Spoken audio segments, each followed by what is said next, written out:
Arctic routes is moving from navigable to commercial operational. At this stage, geopolitical challenge is part of it, but more for business sector probably is more about the cost, the predictability and reliability. Collaboration is the name of the game, and we need to have a good business plan. That's something that China should take a lead on. It's extremely important. I think in the end, it will be quite individual for different sectors. Yes, they are prepared, but of course for the market, still need to provide confidence. I'm in the belief that Arctic shipping will increase and it will be one of the major routes.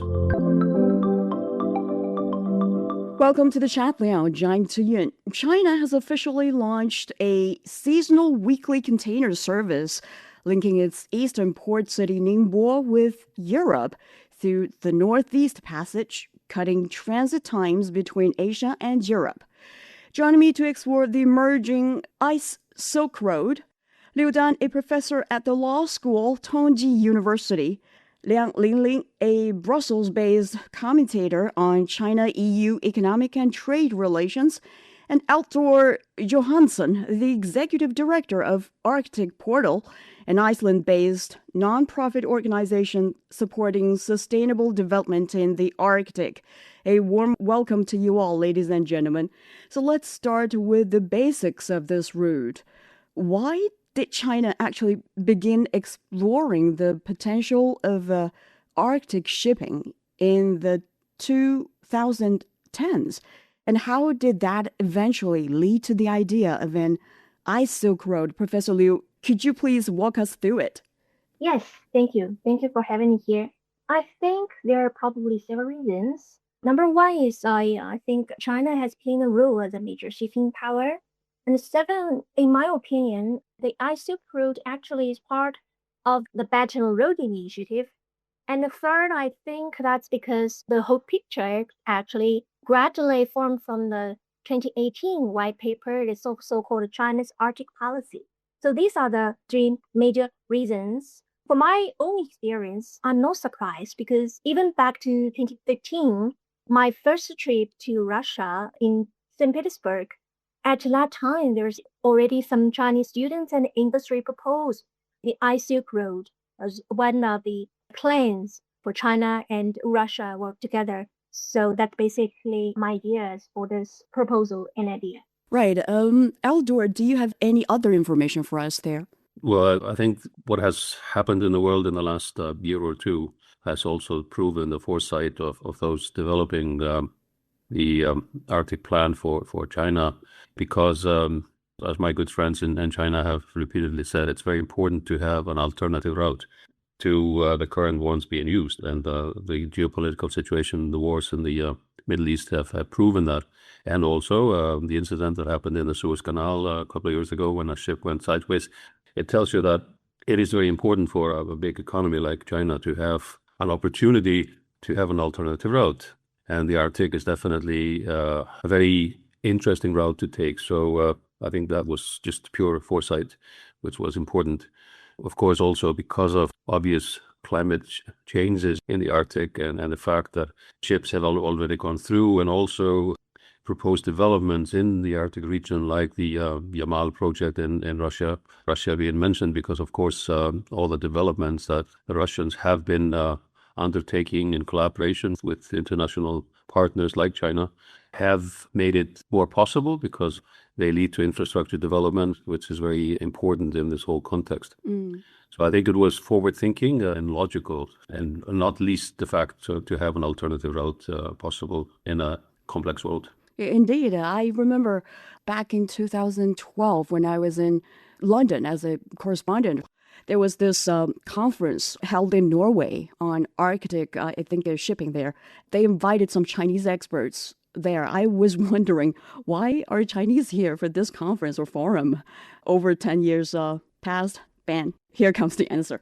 Well, to Linlin, I'm not sure how closely you're following this, but at that time, back in the 2010s, do you have any idea, was the focus mainly on transporting energy and natural resources, or had China already identified the potential for container shipping between China and Europe via the Arctic? Well, you're quite right. I think at that time it was more, it's not for the commercial transport. I think there are already transitions regarding the energy before 2017, before the idea was initiated. So there are some breakthrough already. But we are talking about the Arctic roads in comparison with for instance, we have the Silk Road in the sky, between Klana and Luxembourg. There are some planes playing the role. So the idea of the ice Silk Road is quite new. It was quite new at that time. And I'm saying that there are goods transported, but I think the volume was extremely small, and the category was subject to, for instance, the energy sector. So it's quite a lame idea to expand the category of the goods to be transported on this new route. So it's quite exciting. I was reporting on trade issues like 10 years ago in Brussels. I can recall that there was quite very limited discussion about this route at that time. So quite similar to also our other speakers' experience, that it was quite, I think it was still at the super early stage of even at the discussion. So only came a bit later. If I may add to that. Sure. We had a conference in Iceland that we called Breaking the Ice back in 2006. Right. And there were Chinese participants at that conference. We were discussing Arctic shipping. And there are 3 main shipping routes that have been discussed. And one of them, of course, goes through Russian territory. One would be the Trans-Arctic, going straight through international waters. And the third one by the coast of Canada, the Northwest Passage. And it was, of course, known already at that time that the knowledge was limited, but the indications of climate change were already evident. And large international bodies like the European Commission have been putting a lot of resources into research that relate to this topic. But of course, we are still lacking a more comprehensive and coordinated collaboration. But of course, it should be mentioned that the Arctic Council, the PAIM working group of the Arctic Council, has been looking at the potential of Arctic shipping for a long time. So it's not a new thing per se, but it's coming more to, let's say, reality in these days. Right, that's really some forward thinking or planning there. Then, Halldór, do you have any idea what was the final piece of the puzzle that made regular operations possible this year? We know that last year there was this trial voyage, right? That's a complex question. We could actually discuss that all day. But the most, it's like a key link or... Yeah, well, I've had the pleasure of attending and participating in quite many shipping conferences over the years, both in China and North America and Europe, and been involved in projects that are related to that.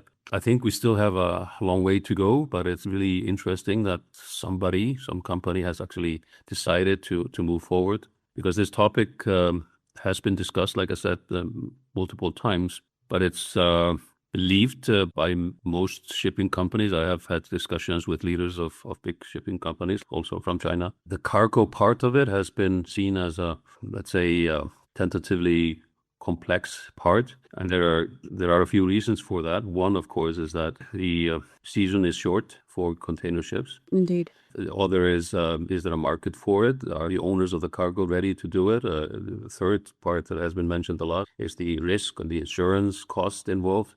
So there are still many questions to be answered, and it's extremely interesting to see how viable it becomes for the current leaders. I personally think that we need a comprehensive approach. We need an approach that has the support of government in this case, because the business case is, I think it's still quite risky. Right. You're saying there's still some uncertainties that may become an obstacle to this, but it's already official, right? May I have a follow-up? Sure. Yes, please, Professor Liu. Back to the former question, when you said about the trial voyage, actually, China already had some kind of a trial voyage back to 2012, when China's icebreaker Shilong actually already crossed the Arctic Ocean twice. In 2013, COSCO's Yongsheng became the first Chinese commercial ship to reach Europe via the Northeast Passage, as my friend Halldór mentioned about these 3 kinds of passages. So the Shilong already crossed the Northeast Passage and Northwest Passage. All these trial voyages provided important commercial operating experience for the version launched later in 2017. So basically, all of these trials had been seen as a signal that the Arctic route is moving from navigable to commercial, operational. Well, of course, all of these are only designed to operate in the summer and early fall. Therefore, it is still commercially short period. It really depends on the natural condition. So these are the natural uncertainties, for example, ice melt. And of course, it is very hard. Sometimes it's hard to attract the business opportunities. For example, those big companies, they were asked, is it worthwhile, even in short period, to provide such kind of a business? And at least right now, there are several companies. For example, number one is the Sea Legend, as it has been reported from Zhoushan to Ningbo port. Another one, back to several years ago, there was a Xinxin Polo Bell. These are all the experimental voyages back to 2025 or even earlier. Right. So, Professor Liu, you're saying that they are well prepared for this Arctic route, right? Some companies, they already prepared, but not all the ship companies. All right. For example, I checked out the official website of the Sea Legend. It is a company registered in Singapore, and it also provides the branches and headquarters in Shanghai and in many cities. So as far as has been reported by the Ningbo local media, actually I just came from Zhoushan several days before. Right. So I heard from the government, they said it's quite attractive for some companies, such as the new energy companies, the booming industries in China right now. But at the same time, the biggest businessmen also questioning about the uncertainty and risks traveling across the Arctic Ocean. But of course, in several years, according to the report from the Sea Legend, they are confident because the whole market is kind of limited. As far as I know, the competition is limited for them because they can provide these broad markets. So in another way, they provide some measures to prevent risks. For example, the cruise and of course the well-trained crews and of course the weather condition broadcast. So yes, they are prepared, but of course for the markets, they still need to provide confidence. That's why this first voyage to the Arctic is a signal for the broader market. Right, good to know. You mentioned Ningbo Zhoushan port. Why was it chosen as the main departure point for this route, Professor Liu? Okay, actually, at least I heard from the local government. That was because of number one is Ningbo Zhoushan is a big port. According to the statistics last year, it has been played as the ranking number 6 in the world, so that it can attract a lot of customers.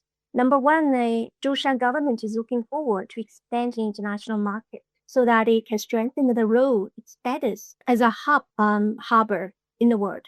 So these are number two. And the third is because of the industry around the Changshanjiao or the Yangtze economic belt, because the region is full of well-developed industries such as e-wool. There are a lot of goods. It's really high. And of course, the new energy companies, because they can provide the service for those companies.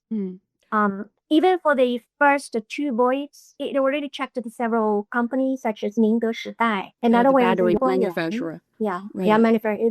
These are really attractive to this high value added companies and industry. Right.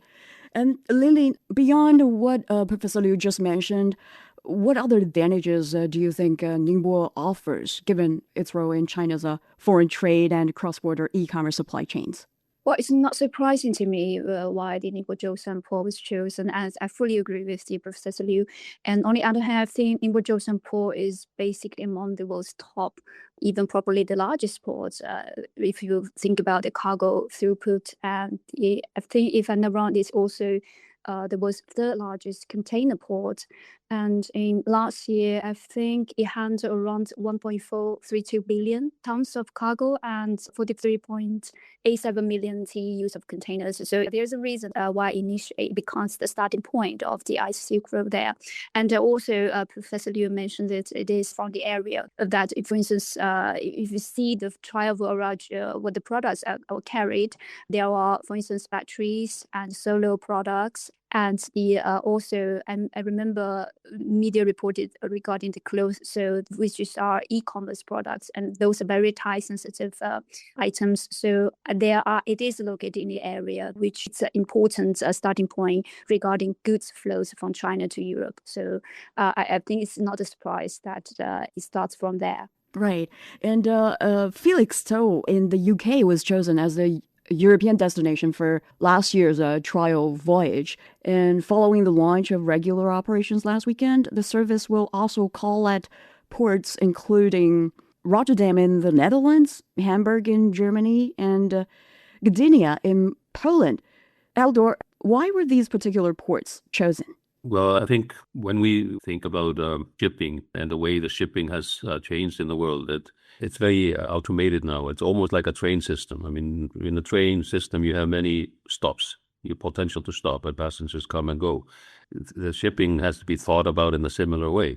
And that's why you have big harbors developing central points. You have Shanghai, of course, and you have Hong Kong, and you have Busan in Korea being developed also as a transit hub, where they're very, very automated. And you have these huge, huge container ships, up to 20,000 container units per ship. So that's the changes in this business technically. So from one hub, then you have smaller ships that take it to other hubs, etc. It's very similar to what you experience in the train system in Beijing or whatever it is.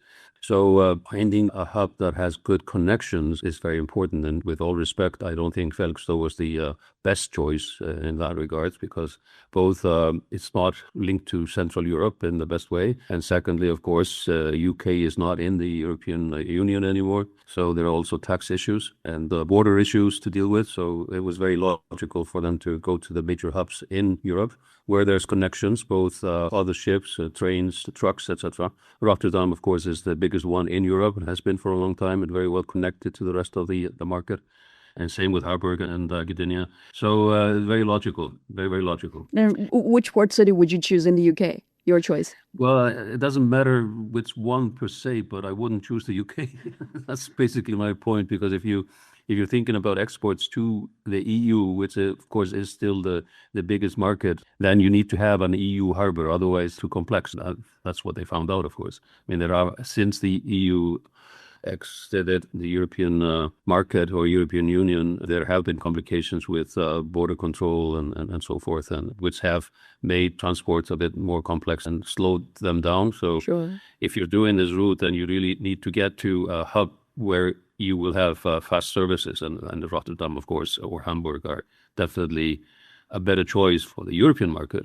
And in the UK, of course, it's the same thing. Felixstowe is well connected within the UK, so that's not a problem, but it's focusing more on the UK. Lillian, what's your understanding of this choice then? Well, if we talk with the companies dealing with trade, those names are household names, those ports. And the previous panelist is absolutely right. For instance, the Rotterdam is Europe's largest container port. It handled 14.2 million TEU last year. And Hamburg, I think, the third largest one in Europe, it handled the 8.3 million TEUs, and it is Germany's largest seaport and major gateway to Central and Northern Europe. And Gdynia is a bit small. It is not the biggest part in Poland, but it's strategically, it's very important as a Baltic gateway. And UK is another issue regarding the carbon tax. We talked about the EU. So now it's kind of a common practice for the international route to first part on the UK and then to go into the EU. So this is, but overall, I would say those ports, very important ports were chosen, and it helped to provide the access to the UK, to the North Sea, to Germany, and wider Central and Eastern European markets. And so I think those ports are carefully chosen, and there are definitely important reasons behind that. Right. Will, if I may, sorry, if Sure. I may add to that too, which is also important, because if you think in a bigger context, the connection from Rotterdam, for example, to both the east coast of the US and up also to Arctic, to Iceland and Greenland, etc., is much stronger. So there's a lot of major shipping lines that connect to there. So it makes sense in a bigger context. Right. We'll wait and see how these two or others may work or operate. Let's talk a little bit about what the Arctic route can really offer there.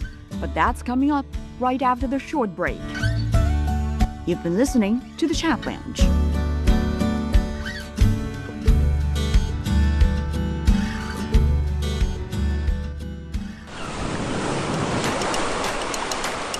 Do you have a story about China? We want to hear from you.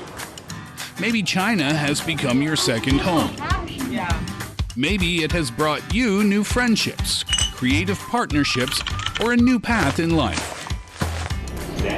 We are inviting people from the U.S. to share their real stories and experiences with China.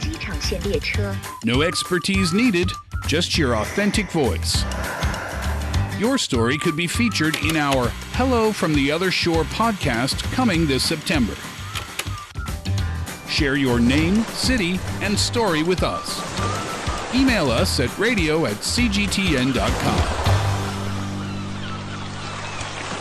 Welcome back to the Chat Lounge. We continue our discussion on the new route linking China and Europe, the Ice Silk Road.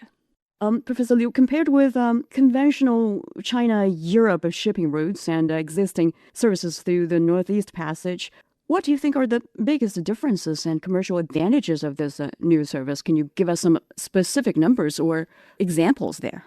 Well, I'm not so sure about what you say, the former two channels, because for the scholars focus on the Arctic shipping route, what we were talking about, as Halldór already mentioned, there are three sea lanes or sea passages. One is through Russia, that channel. Another one is it goes through Canada. And the third one is the Central Passage. So these are normally the routine passages to the Arctic or to the European countries. Compared with this, what people mentioned a lot is this Suez Canal and like a Cape of Good Hope.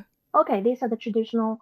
So in my opinion, I think this the route to the Arctic, it's like Claude already mentioned, it's an alternative routes compared with the others. Number one is economically can save times because compared with the other practice, it could be 10 or 20 days to arrive the destination.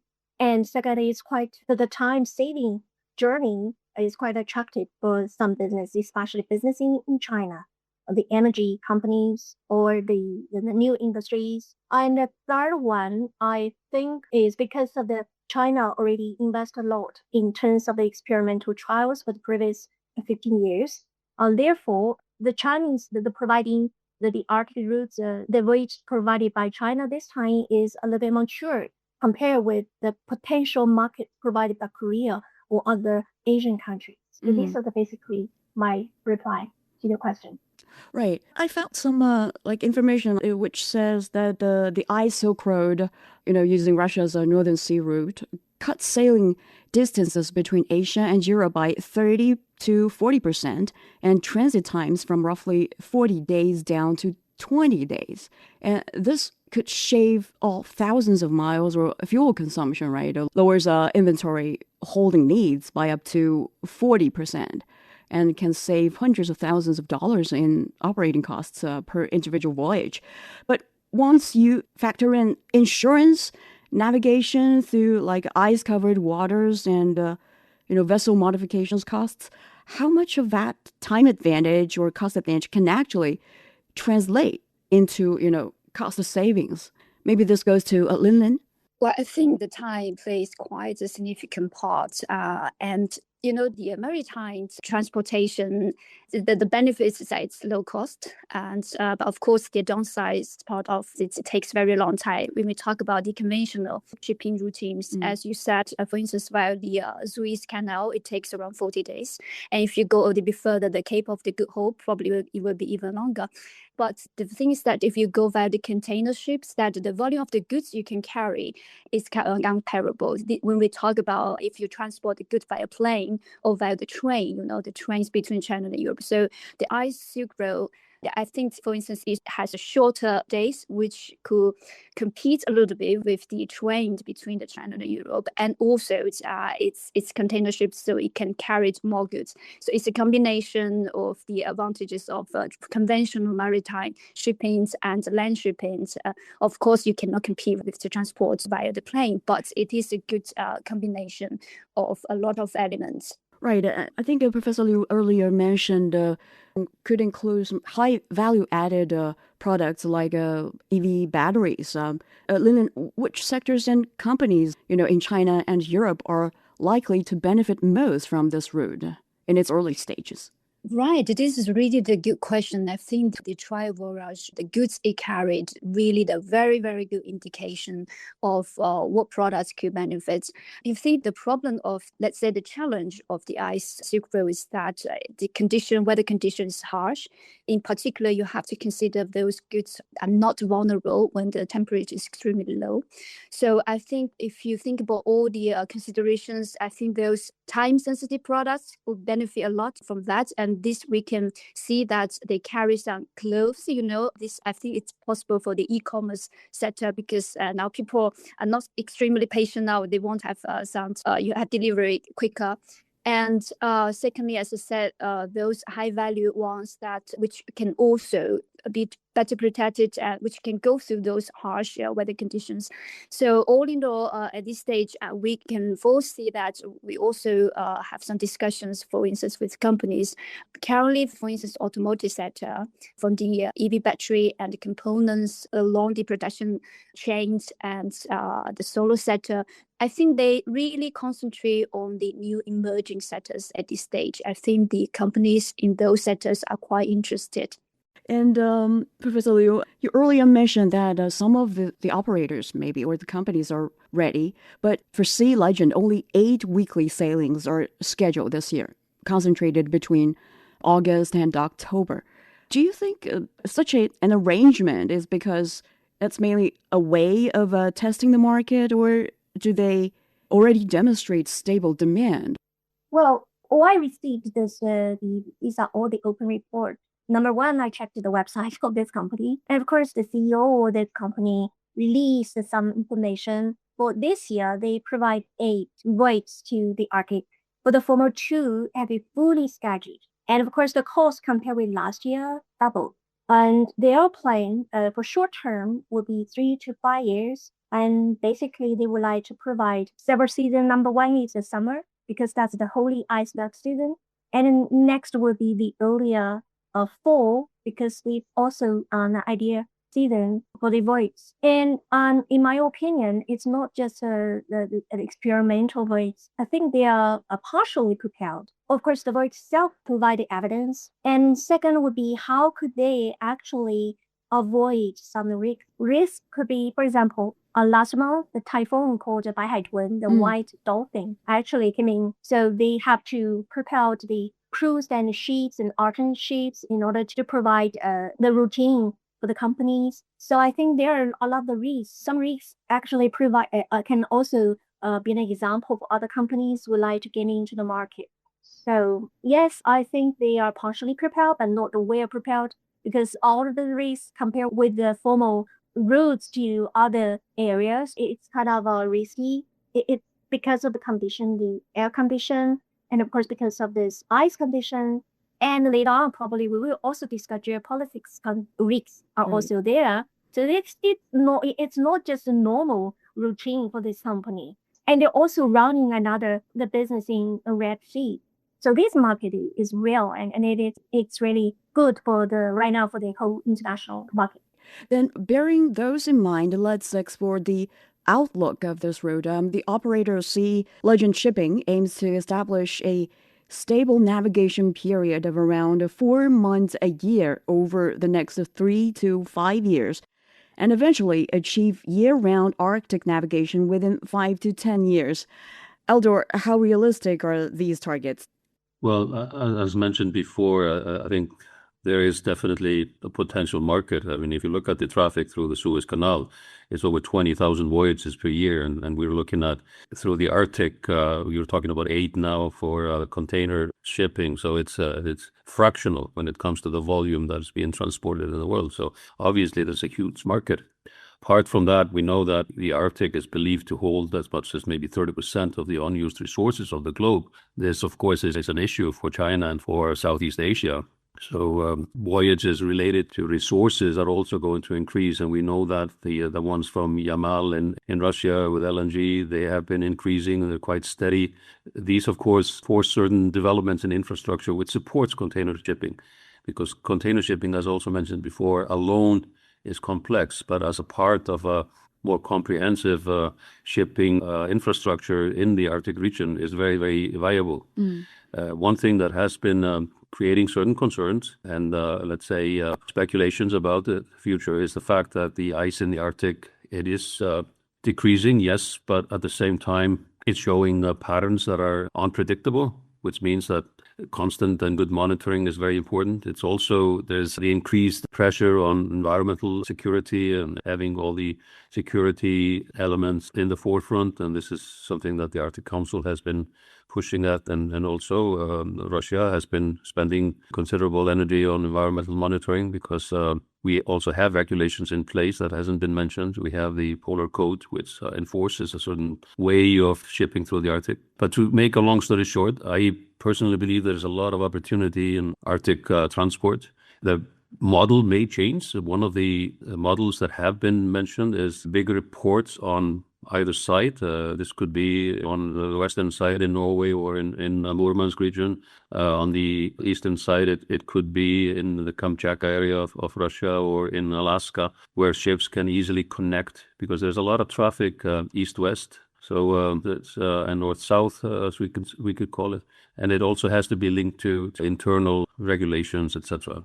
Again, I think there's a huge potential, but it's not going to be only containers. It's going to be a mix of container, bulk, and of course related to the resources in the region. You combine those together, then you have a lucrative business plan. Sure. So basically, I think we need a business plan, and I think the current shipping will help develop a business plan for the Arctic, which will be good for the future generations, no doubt, because 5 years in an Arctic context, I think, is very short. Right. With regard to the challenges in seasonal conditions, I think good news is Russia is planning some major investments to extend the Arctic shipping season, including, new nuclear-powered icebreakers, satellite systems, and emergency response vessels.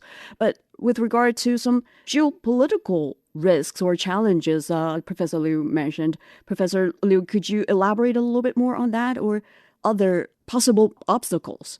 I think it's a long question, and of course, as a Chinese scholar who ever practiced polar law or polar issues, the first question we usually face would be why China had interest in the Arctic. So for the past 10 years, we have to explain that.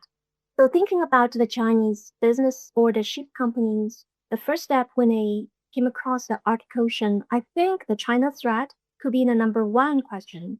Even if those business companies, their original ideas to expand the market and to make profit. Second, you mean, excuse me, Professor Liu, when you say China threat, you mean the narrative of a China threat, right? Yes, right. The narrative of the China threat. So usually the Chinese companies, all that they have to face would be the questions from the Western media normally. And of course, the number one is the tense relationship between China and the United States, because it can cast a shadow on the European countries and even on the Arctic sea routes. And also think about the threat for purchase Greenland. This can also cast a shadow for the future Arctic sea routes, in my opinion. And of course, on the other side, the Chinese companies can gradually set a signal for the European countries, because the original idea for these companies, especially these companies, they're not a state-owned company. They are just a civil, even in our triangle areas, probably 60 to 90% of these companies are owned by the individuals, small-scale industries. Therefore, all of those sea routes have been run by the market-oriented or based on the market, the business value. So I think for the companies, all they have to show is this is a pure market-based business. And of course, third, for China, for the government, the Chinese government, I think the 2018 white paper showed a very good explanation for the media and of course for all kinds of attentions worldwide, showed a very good example to explain China's strategy or China's idea to expand the Arctic policy in terms of the Arctic sea routes, or as far as I can remember, it said about the cooperation exchange in this regard. So you're saying there's a lot of explanation work to do, maybe by those companies or the operators there, by the Chinese side? I think so. Well, last year I didn't go, but my friend and my students, they went to the CNAC annual conference in Norway. And some of my colleagues, when they returned back, they said the first step when they arrived in Norway, a lot of Western media and Nordic media showed the interest in this dialogue. And of course, the Chinese scholars and even my students had opportunities to get an interview with the Nordic media. So the explanation and direct change with the Western media and the Western scholar, I think that's a direct way even after the pandemic. Therefore, I think the track 2 dialogue is very important for the Chinese scholars and of course the Chinese businessmen in Chinese industry. Right, I think that challenge is foreseeable because the China-Europe Railway Express, which is a vital international rail freight network connecting cities across China with hubs throughout Europe, has also experienced some disruptions in the past due to, I think, similar reasons. Linlin, do you think, or how do you think that kind of challenge can be tackled? Or do you foresee any more challenging situation rise for this Ice Silk Road there? You mean for the geopolitical reasons? Right. Right. We, for instance, for every international route, it is as always associated with geopolitical challenges. So I think the Ice Silk Road is risk-free. For the business sector, for people in the trade sector, I think you have also other geopolitical challenges. And for instance, we have a Red Sea crisis, and now we have the Strait of Hormuz. You have the blockage everywhere. You have a lot of even traffic jams on the sea, and even for the railway, the route was not completely safe. For instance, Poland temporarily shut down this border. I remember during a very short period of time, they stopped the trains from China and Europe. So I'm saying that from the practical point of view, every international route is associated with the risk regarding geopolitical reasons and a lot of elements. So again, the Ice Silk Road is not risk-free on the one hand. On the other hand, I will say from the practical perspective, it's more about the very harsh condition, the weather condition on these routes that's more challenging than others. Right. We talk about currently there are only the summer routes, and now I think they're very ambitious regarding to have year-round routes. But if we talk about the companies, really you have to think whether it's business, whether it's commercially viable to choose these routes. So it should be reliable, it should be predictable, and of course, at the end of the day, it should be commercially affordable. So, which means that you have to take into account of the logistic cost. I would say that geopolitical risk is always part of the considerations. I will not say that it will outweigh others. At this stage, for Ice Silk Road, probably it's a combination of a lot of things, but the geopolitical challenge is part of it. But more for business sector, probably is more about other issues that, as I said, the cost, the predictability and reliability. Right, but despite all these challenges, I think not just China, some other countries are still looking into this option very actively or eagerly, especially, those Asian countries. We'll explore the potential of their participation further and examine whether the Arctic route can evolve from a seasonal shortcut into a major global shipping corridor. That's coming up in a minute, but first, a short break.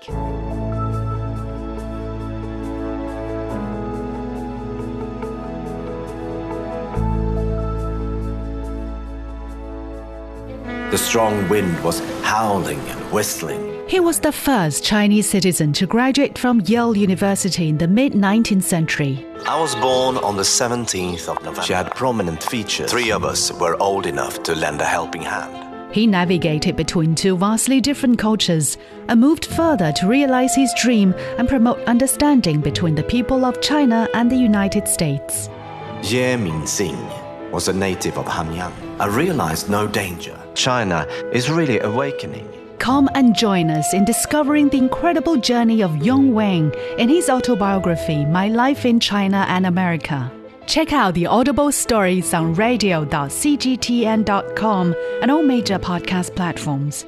Just search for the podcast Books and Beyond and find My Life in China and America. Welcome back. Continuing with our discussion, South Korea is planning its first government-backed commercial trial this year with the goal of launching a regular Korea-Europe Arctic service by 2030. And companies from Japan, Canada, and European countries are also looking to this option. So, Halldór, what could greater participation from those shipping companies mean for the route's commercial viability, especially, given the current situation in the Middle East? Well, as I have mentioned before in our discussion, and our colleagues have also mentioned, I mean, there are many, many issues to be dealt with. And one of the most important issues, and probably the most important issue, is the environmental issue. I think that's one of the biggest concerns. And if you look at the discussions within the Arctic Council, it's very much about the environment and how business and environmental issues can coincide in a good way. And we have regulations like the Polar Code that are supposed to support that.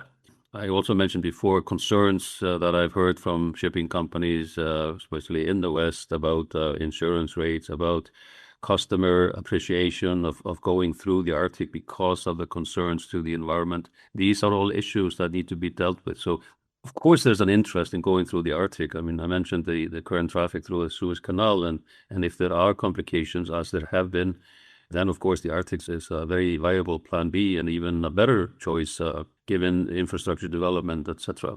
We have the political complications because the current route goes through Russian territory, and the Trans-Arctic one, which could be an international one, is more in the distance, and there needs to be quite a lot of infrastructure development before that can be deemed as commercially viable plus secure, environmentally secure.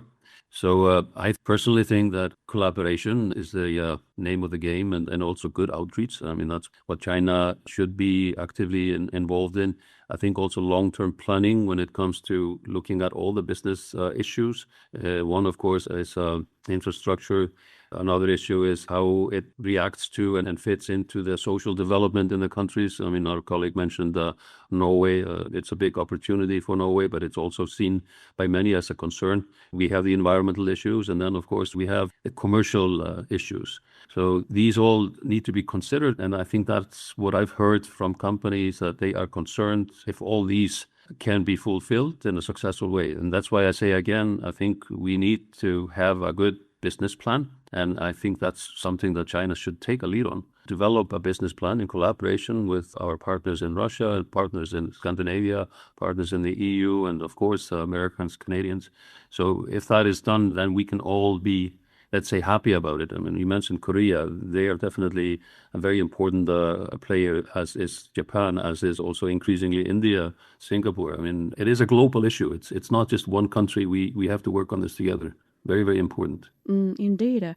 And since we're talking about the outlook of this route or option, there comes this question. Is it more likely to remain a relatively small but strategically important backup route that can be used at critical moments, or could it eventually become a major international shipping route on a par with traditional routes such as the Suez Canal and the Cape of Good Hope? We know this French trade credit insurer Coface estimates that about 3.5% of trade between East Asia, Europe, and North America could be carried through Arctic routes over the next 5 years, representing around 64 billion US dollars in trade value. Well, 64 billion sounds substantial, but it's still relatively small compared with global maritime trade. So, Professor Liu, what's your take here? Well, short-term impact on the global trade landscape, I think it's still likely to remain limited in terms of the Arctic sea routes. Several sectors will still benefit from the emerging routes, and I think the international trade and nautical environment is still full of uncertainties. As we mentioned just now, the geopolitical conflicts and even trade barriers in international shipping routes can all affect the companies. In the short term, the Arctic routes cannot replace, like you said, the traditional channels. It's still limited by seasons and ice conditions, and the capacities of the cruise ships and the support along the route still need to be improved, indeed. However, some industries linked to serious energy, metals, and timber appeal seems to be the best position to capture the potential advantages from the Arctic shipping. Right. Linlin, what's your expectation? So you mentioned 3.5, it's single digit. So I would say even, I'm not trying to downplay the importance of or significance of it, but if we are realistic, the single digit means that it won't become the mainstream shipping route, right?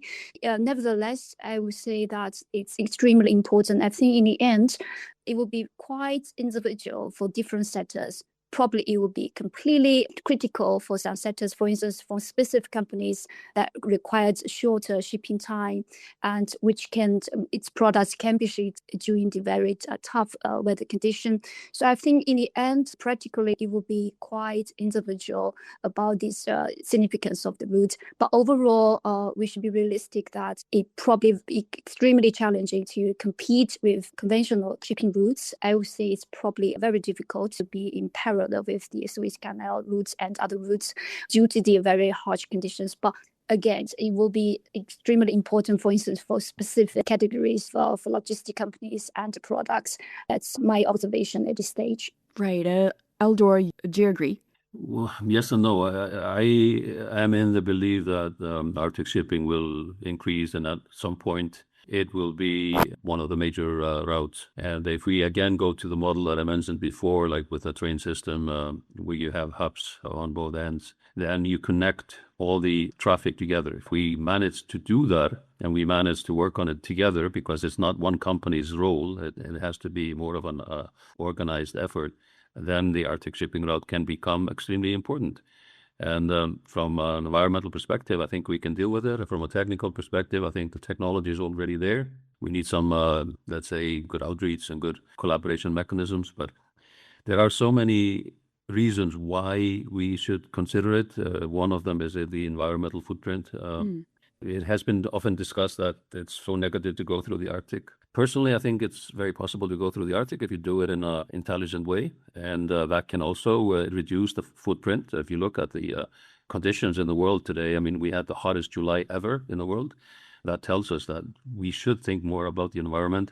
And there's nothing that proves that it's better to go through the Mediterranean than going through the Arctic. I think going through the Arctic is fine if we do it in an intelligent way. And that, for me, tells me that the Arctic route will be very, very important for the future. Also, because I mentioned before, all the resources that are sitting in the Arctic, and those resources are not going to be used in the Arctic. They're going to be used where the market is, and half of mankind actually lives in Southeast Asia. So it's very important that those resources can be brought to the market in an intelligent, safe, and economic way. And that's why the Arctic route, I think, will only develop. It's our role to help develop it in a smart way. Right. China should take a lead definitely in that, because it's very important to it. It's very important to the country in so many ways. Right. Good to know that you have great confidence in China. Like you mentioned, the Arctic route could potentially reduce emissions, right? But shipping activity still puts pressure on the fragile Arctic environment. You know, most Arctic shipping currently takes place during the summer, but that could change if services eventually expand year-round, right? So Halldór mentioned several times that environmental protection. So this question goes to the two ladies. What needs to be done so that we can strike a balance between expanding Arctic trade and protecting the sensitive ecosystem? I think Halldór mentioned this polar cold. Yes, we've already have some cold there, but are there any other regulations that are needed to be stipulated now, or any other measures we need to take? Maybe Professor Liu first? Okay. The first reply is I think the road itself has carried a green and low carbon label, even for the sea legend this time. Because it was among the 7 to 8 ice streams ships put into solid design. Some use clean, or what do we say, the LNG power, the clean liquid natural gas power. So a shorter route itself also means less fuel consumption and carbon emissions. And second, I think you're all right about the IMO polar code. China is the IMO member for a long time and is listed as a A-level member state. That means all of the environmental conventions and protocols and all of the policies issued by the IMO, all the ships registered or owned by the Chinese companies have to be abide by this convention. And the third is that China for the past 10 years have improved a lot in terms of the legislation in the environmental areas. Most recently, there is a environmental code was revised because it cannot satisfy with the current development for the needs. Therefore, it has been revised.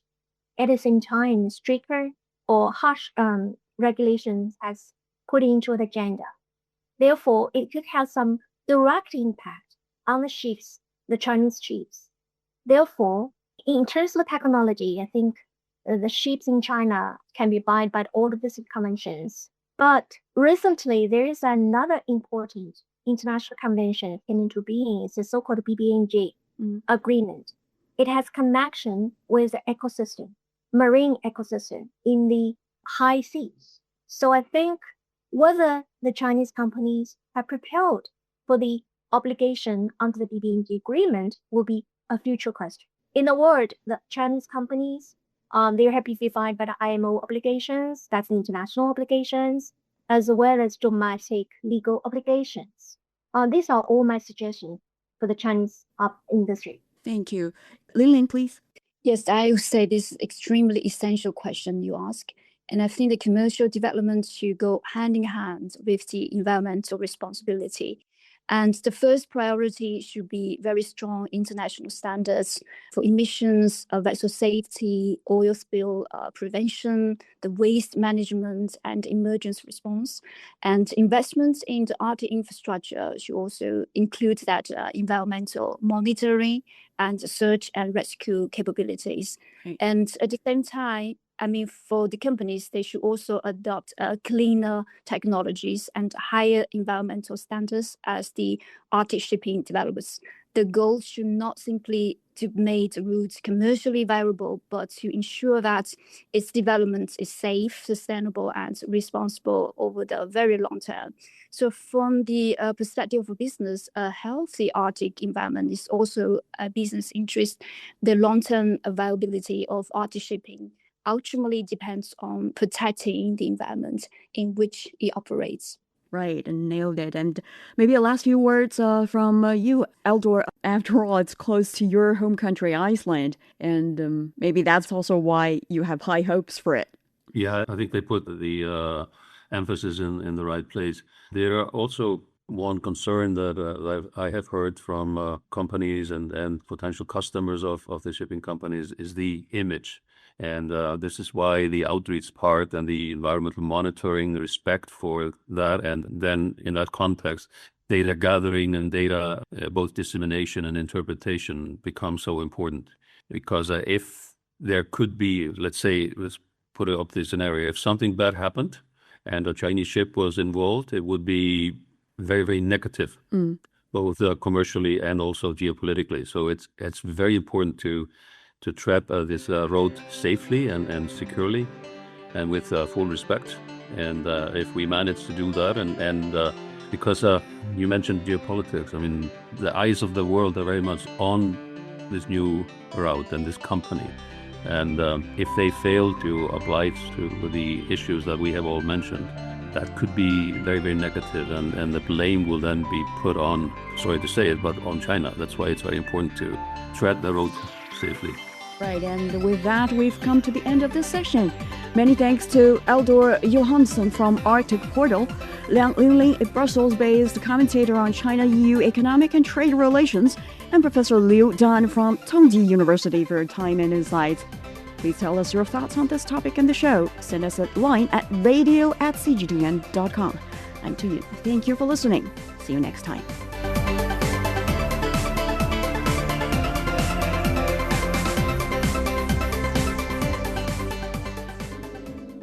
As you sip your morning coffee, we transport you from the sea of tulips in the countryside to the exciting moments of table tennis worlds. France 3-0 to win the men's team title at table tennis. As you commute in the hustle and bustle of rush hour traffic, we guide you to navigate from intricacies of global markets, International Monetary Fund has tech revolutions, to the El Nino-triggered fires. Says over 90 active fires. As you gather around a community event, we provide you the vibrant sounds on different topics, such as how AI empowers education. That provide teachers and students. What does Lung or the Chinese dragon mean to the Chinese people? Symbolizing great power, good luck, and strength. Why live stream shopping is gaining popularity in Brazil. Entrepreneurs are seeking to establish a strong presence in the Brazilian market. CGTN Radio, your constant companion to connect people through sharing insights, interviews, and opinions that help us to see the world. Together with CGTN Radio, hear the difference. You can download the CGTN app to get more valued information.